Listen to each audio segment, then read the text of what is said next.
Good morning અને જય માતાજી. તો સ્વાગત છે આજના નવા મિની બ્લોગમાં.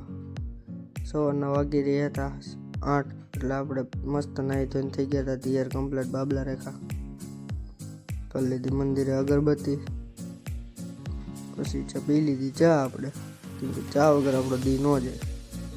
બહાર નીકળીને જોયું તો તડકો ફૂલ એટલે આપણે ચશ્મા ચડાવી દીધા. ગાડીને મેળો સ્લેબ આપણે નીકળી ગયા તણસા તરફ જવા માટે. હમણાં થોડોક ટાઈમમાં એક ને એક જ આવશે બ્લોગ આપણે નોકરીએ જવાનો, પછી નવીન કંઈક આવવાનું છે. તો જોજો આપણે બધા બ્લોગ શું છે નવીન. એમ વગી ગયા આપણે ત્રણસા નોકરીએ. બપોરે લઈ લીધી મેં રજા, કેમ કે મારે જવાનું હતું જમવા ઘરે. હું આવી ગયો જમવા, પછી પડી ગઈ હતી સાંજ એટલે હું આવી ગયો તો અડીસારવાળા હનુમાનજી દાદાના મંદિરે દર્શન કરવા. બાપુની વાઈટ જોતો તો હમણાં બાપુ આવે.